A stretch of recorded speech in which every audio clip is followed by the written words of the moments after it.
કેમ છો મિત્રો? આજે તમારા વિશે તમારી દોસ્તીની વાત કરવી છે. નવીનભાઈ દ્વારા સંકલિત સુવાક્યોનો સાગર, એમાંથી ચુનિંદા દોસ્તી પરના કોટ્સ. આમ તો આ સબ્જેક્ટ પર એટલું બધું લખાયું છે કે એમાંથી સિલેક્ટ કરતા થોડો પરિશ્રમ થયો, પણ તેમ છતાં દોસ્તી વિશે કંઈ પણ સાંભળવું, વિચારવું, વાંચવું સારું જ લાગે છે. દોસ્તી સંબંધોની ઓલ ઇન વન આવૃત્તિ. એક સારું પુસ્તક 100 મિત્રો બરોબર હોય છે, પણ એક સારો મિત્ર આખા પુસ્તકાલય બરોબર હોય છે.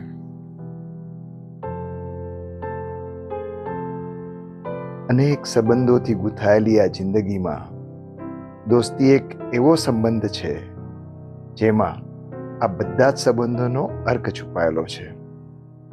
દોસ્તી એટલે સંબંધોની ઓલ ઇન વન આવૃત્તિ, કારણ કે દોસ્ત બહુ ફ્લેક્સિબલ હોય છે. જરૂર પ્રમાણે આપણો ભાઈ પણ બની શકે છે, બહેન પણ બની શકે છે, પત્ની પણ બની શકે છે, અને વખત આવે આપણો બાપ પણ બની શકે છે.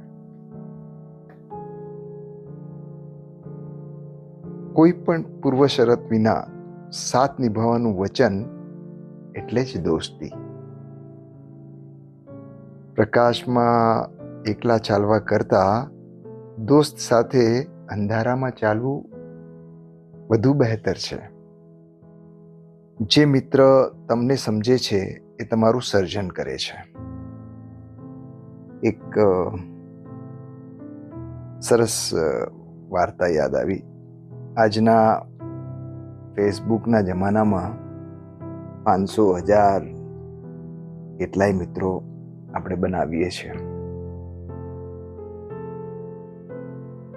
એક વખત એક યુવક એના પિતા વિશે સંવાદ ચાલી રહ્યો હતો.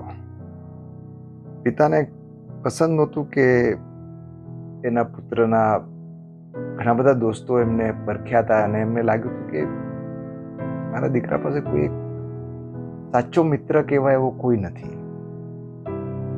એટલે હવે આ કેવી રીતે એને સમજાવવું, તો પિતાને એક વિચાર આવ્યો, અને એમણે એક દિવસ એને કહ્યું કે બેટા, તારા આટલા બધા મિત્ર છે, એમાંથી કોઈ સાચો ખરો કે નહીં? યુવકે જવાબ આપ્યો, કેમ નહીં? આમ તો મારા બધા જ મિત્રો સારા છે, પણ મહેશ સૌથી ખાસ અને સારો મિત્ર છે. એની ઉપર મને ખૂબ વિશ્વાસ છે. સરસ. પિતાએ કહ્યું કે સારી વાત છે, આપણે ક્યારેક મહેશને ચકાસશું. અને થોડા દિવસોમાં પિતા રહાડ્યો. અરે શું છે પપ્પા, ચાલ આજે જરા આપણે તારા મિત્ર પાસે જઈએ. રાતના લગભગ 1-2 વાગ્યા હતા. તો કે ચાલો, તમને ટેસ્ટ કરવી જ છે તો ચાલો. હવે એમણે ત્યાંથી કહ્યું કે તું એક કામ કર, તેને બૂમ માર અને ત્યાંથી એને બોલાવ. તેણે બૂમ મારી, 2, 3, 4, પણ સામેથી કોઈ જવાબ નહીં. એટલે ત્યાં એના પિતા એના પાછળથી એના ઘરની બારી દેખાતી હતી.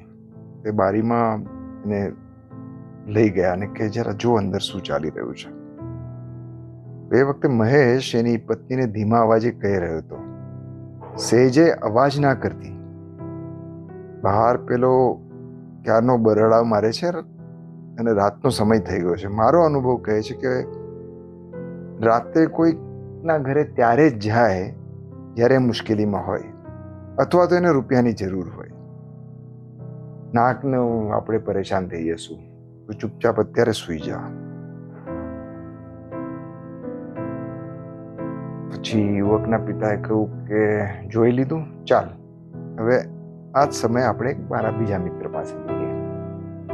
ત્યાં જઈને એમને દૂરથી બૂમ પાડી, અને તરત જ થોડી વારમાં એક હાથમાં રૂપિયા અને બીજા હાથમાં તલવાર એનો મિત્ર આવી ગયો. બોલ, શેની જરૂર છે? તો બસ મિત્ર ભલે ઓછા હોય, પણ સાચા હોય, સારા હોય એ અગત્યનું છે.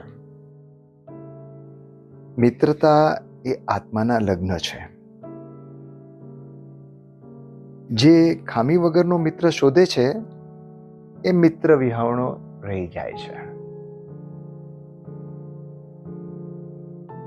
આપણી મરજી નહીં, આપણું હિત સાચવનાર જ ખરો મિત્ર છે. સમૃદ્ધિમાં મિત્રો આપણને ઓળખતા હોય છે અને વિપત્તિમાં આપણે તેમને. દોસ્તની ખૂબીઓ અને ખામીઓ મંજૂર હોય તો જ દોસ્તી ટકે. તો સૌના દોસ્ત હોય એ તો ખરેખર કોઈનો દોસ્ત હોતો નથી.